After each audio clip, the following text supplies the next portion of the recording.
Buongiorno, ciao ragazzi, benvenuti a mia balcone, Bologna, the beautiful city of Bologna in the Emilia-Romagna region of Italy.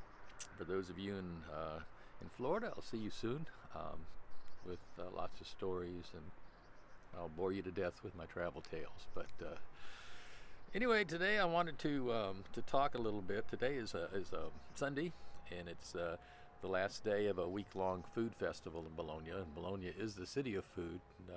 Really looking forward to going to the festival today and to the festival headquarters. And I went for a little while yesterday. Today I'm going to go back and bring the camera with me and take some video, maybe hopefully interview some folks. But over the last few weeks I've run into some issues that friends have been having with telecommunications. So I wanted to I plan to do this podcast, this video on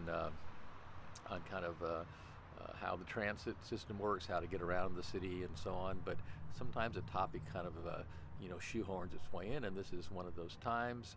I've had people in my life who have had issues with telecommunications here, and I wanted to just share some tips I have that I think are useful, and maybe for some folks so, and some folks not. But cell phones are very useful tools for traveling. There's all sorts of things you can do with them. I personally am very fond. I use an iPhone. This is similar to this one here, and I like having one with me when I'm traveling for a lot of different reasons. Now, I have friends who travel without cell phones, or they travel with the dumbest phone they can find for emergency use or something, and they think that they have a more authentic experience if they travel without a phone and don't have the all the different applications, all the different apps that a phone provides you.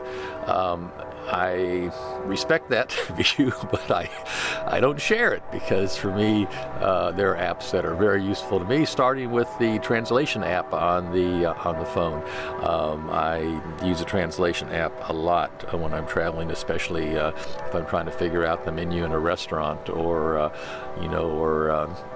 if I'm trying to figure out the right words to say in a conversation that I'm trying to have in a language that maybe I know a little bit of, but not enough to really get around. So I find that having the translation app is very useful to me. Also, mapping apps.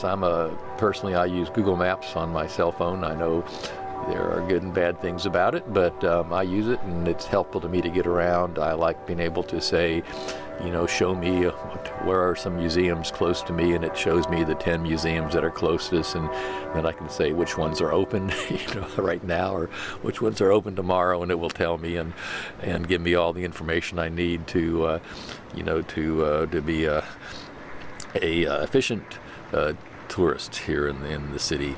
And then there are other issues too around transit. I've been taking a lot of trains here in Italy, and I have applications for both Trenitalia, the main train company, and also I think I have the app for Italio, which is another train company here. I have the app for the German train company, for the Dutch train company, and so on, because you can kind of figure out what trains are available, what the prices are going to be, how to get places, and so on. And then I guess the last application that I depend on, usually at the beginning and ending of each stay when I'm staying somewhere, is a taxi app, because when I first get to a place that I'm going to be living for a while, and I've got my large bag of crap with me, I usually try to get a taxi to take me there. Now, that's no problem at an airport or a train station, because they're in a rank ready to pick you up.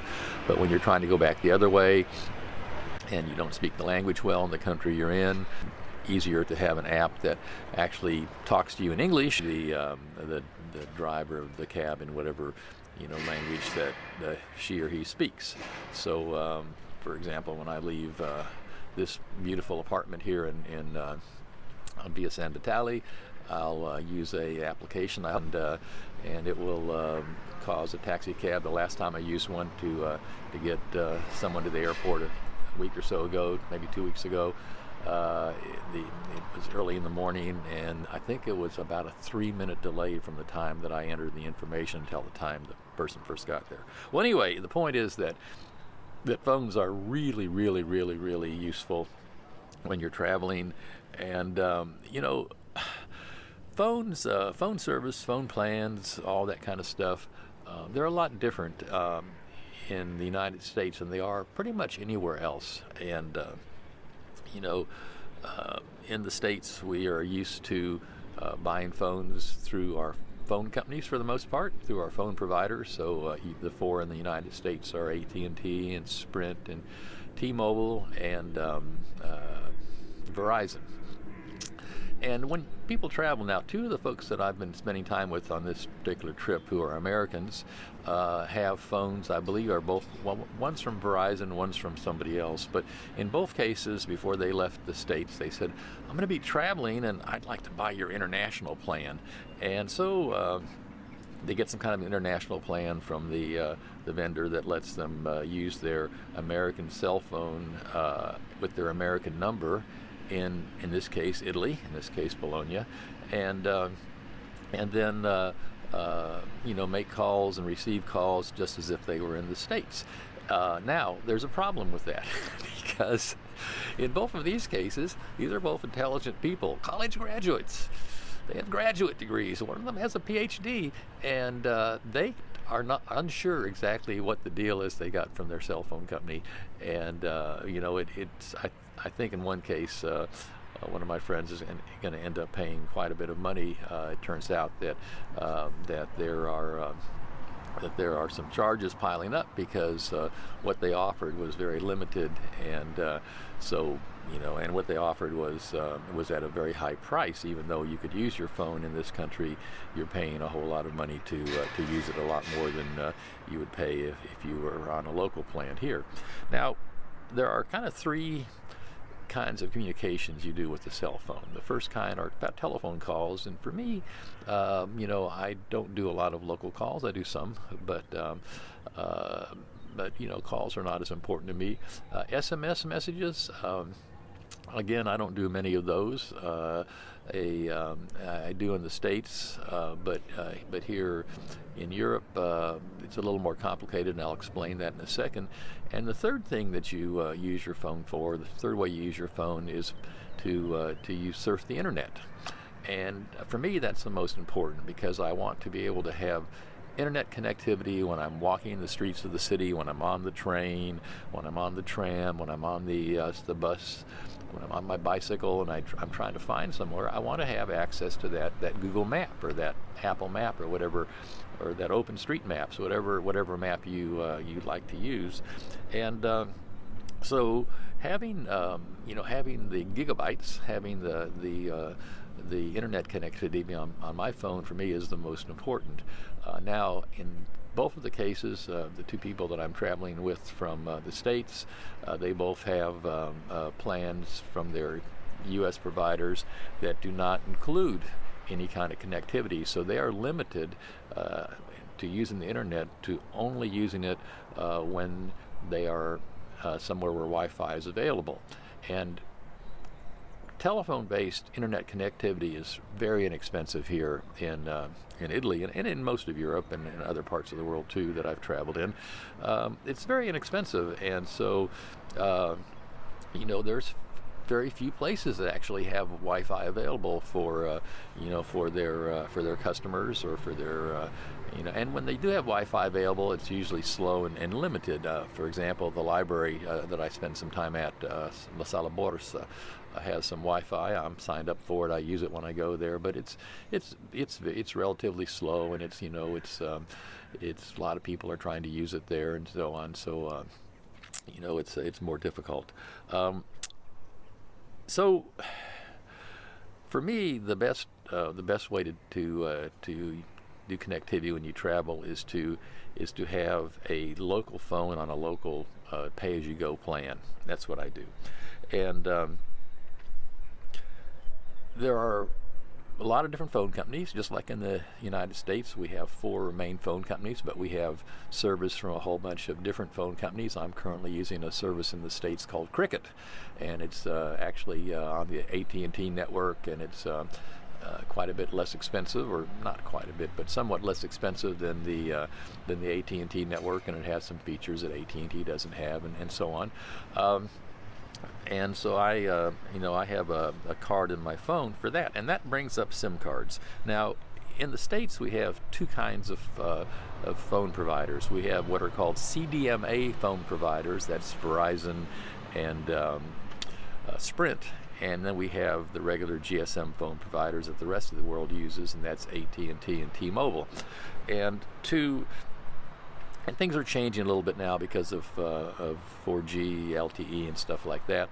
But in general, with a phone, a GSM phone, the way that your phone is identified to the network is through something called a SIM card. And so these are only a few of them. I have probably 20 or 30 of them in a drawer at home, because whenever I travel and I go to a new location, I get one of these little SIM cards, and they're often free, or they cost a few bucks, not very much. And once you get the SIM card in your phone, then you're identified to the local network, and you can then have a plan. So each phone company has their own SIM card. Now, that brings up the kind of phone you use. A lot of people in the States get their phones through their phone provider. They get their phone through AT&T or Sprint or Verizon or whatever. And these days, a lot of people are not even buying their phones. They're just kind of leasing them. And every time a new phone comes along, they lease another one and turn the old one back in. So they don't own their phone. And as a result, the phone companies in the U.S. lock the phone to their service. So that means if you have a phone, say from T-Mobile in the States that you bought through them and is locked to them, and you go to another country and you say, I want to put in a Vodafone SIM or a TIM SIM or a Lebra SIM or whatever, it won't work because the phone is locked, and it's locked to a particular provider. So it's really important to have an unlocked phone. Now, to their credit, and I was with AT&T for many years, to their credit, AT&T had a program where after you had actually paid off your phone, if you bought a phone kind of on time through them, after you paid it off, you could apply to them, and they would generously unlock the phone for you, and then you could use it other places. So one of the phones I have with me, I always carry 2 phones because they're lightweight, and I've had a phone stolen in the past, and being without a phone for me is difficult. So I carry an extra one, but having an unlocked phone is really important. So there's other ways to get unlocked phones. I know recently I was at a Costco store in Florida, and they actually were selling an unlocked Motorola phone that was an Android phone for not too much money, a couple $100 maybe. You can buy phones directly from the manufacturer. I like Apple products myself, and I'm pretty used to them, and I kind of live in that universe. So I buy iPhones, and I've never bought one directly from Apple. Most of them I bought through phone companies and then had them unlocked once I paid them off. But the last one I bought was one that was only a year old, and it was in really nice shape and had all the features I wanted, and a better camera and all those sorts of things. And I bought it used on eBay. It worked out well for me. So there's all kinds of places to buy unlocked phones. You can buy them on Amazon. You can buy phones that are brand new that are unlocked from China, for example. I'm not a big fan of the Chinese technology because of some of the issues that have come up recently. However, getting a phone that is unlocked is the kind of the key to this whole thing. So you get your unlocked phone, you get on the airplane from wherever you happen to be, and you take off for Europe with your American SIM card in your phone. You get to where you're going, and you immediately go to a local telephone store, and they're all over. In fact, for a while in the arrivals hall, or the luggage claim hall at at Schiphol Airport in Amsterdam, they actually had a vending machine where you could buy a Vodafone SIM in the arrival hall before you go. Now, in some countries, it's a little more difficult. On this trip, I had to because I had a SIM card that ran out and I couldn't recharge it with my American credit card. I ended up having to buy a SIM card in Berlin when I was there for a week, and there it was not a simple thing, because in Berlin the rules are a lot more strict. You have to have identification documents, you have to have a background check, you pay for the background check, an extra 10 euros, and then after a day your phone becomes active and you have your phone. So but it's important to have the phone active as soon as you can. Now that vending machine is no longer in Schiphol, and now you have to go upstairs, and there's they're into the little mall they have there at the airport, and there's a couple different phone stores there that will sell you a card. And if you miss it there and you get into the train station in the city, there's 100 stores that will sell you a SIM card. Not a big deal. But let's kind of zone in on Italy, and specifically SIM cards here and the services here. Now, there are several different phone companies here. There's actually 4. 2 of them have recently merged. One of them is TIM, TIM, and TIM is the kind of what used to be the government-controlled telecommunications company. It's since been privatized. A lot of people have TIM fiber in their houses.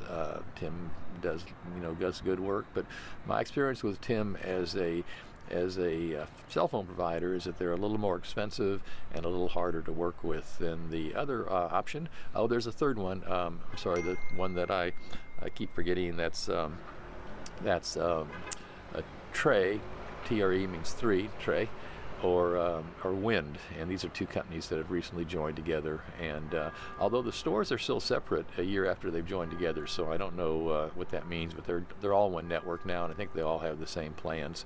But the service that I'm using here in Bologna in Italy is Vodafone, and Vodafone I think is a German company. I'm not sure. I've actually used Vodafone in several countries in my travels with different plans. But here in Bologna, here in Italy, there are Vodafone stores. There's 4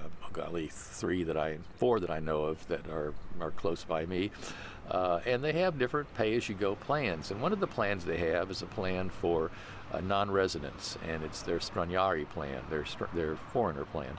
And I think it cost me to get a SIM card activated on their system with 20 gigs of internet connectivity, 300 minutes of local phone calls, 300 minutes of calls to the United States per month, and let's see, what else did they give me? Oh, and no SMSs, because and if you use SMSs, your credit will soon go away. Anyway, that cost me 20 euros, and it worked well. Now, I've been here for a while, and I use a lot of internet. I like to keep up with my YouTube friends and see what they're doing and watch their channels and so on. So I use a lot of internet, and of course 20 gigs, it seems like a lot, but it doesn't go that far. And I use this phone that I'm recording on now, I use it as a hotspot, because I let other devices, including the little phone you saw a minute ago, connect to the internet through that phone, and friends who are here, and my laptop and so on, they all connect through the phone to the internet. So even though I have 20 gigs a month, it goes relatively fast. But Vodafone has all these special deals. So, for example, on International Women's Day a couple weeks ago, the internet was unlimited. There was just a day with unlimited internet for anybody that wanted internet that was on their plans, could go ahead and use all the internet they wanted to use. Right now, I'm on a plan. It's a €3 once a week plan that gives you 50 gigs for a week for €3. So that's €12 a month for basically 200 gigs of internet in a month. That's a lot. That's a whole lot. And I'll be amazed if I end up in this week using, more than 10 gigs. But maybe I'll use more than that, because I'm doing a few more videos on different things. I need to upload them, and it takes a lot of bandwidth to do that. Now, when you run out, there are options. There's lots of plans. There's an app, of course, for your phone from Vodafone, and all the different phone providers provide apps for your phone that track your usage and tell you what kind of wonderful deals you're being offered. I keep getting offers from Vodafone for half-price movie tickets and car rentals and hotel money off on hotels and things like that. But the big thing is that you're able to recharge both the voice and data connectivity very easily. Now, unfortunately, with Vodafone, you have to have a Italian credit card, or in this country anyway, you have to have an Italian credit card. I don't have one of those. But what I do instead is I walk down the street just a few blocks to a tobacco store. And 24 hours a day in front of this tobacco store is a machine that, if you have the right identification documents and you're a tobacco user, you can put your Tessera, your card into the machine, and that identifies you as being an adult, and you're able to buy tobacco on the fly. I don't use it for that, but I use it for buying phone credits. So I go to that machine. That machine does take international credit cards. It takes U.S. credit cards just fine. It also takes dollar bills, or euros, not dollar bills, euros. So if you want to add, say, 10 euros to your account, credit, so that you'll have credit to buy whatever services you want to buy, that €3 gig a week, or they had the helicopter go over. Many other deals too that pop up every now and then. There's been a Giga Weekend that cost a couple of euros that gave you unlimited internet over the weekend. I like that one too. It's a good time to go out and do some videoing and so on.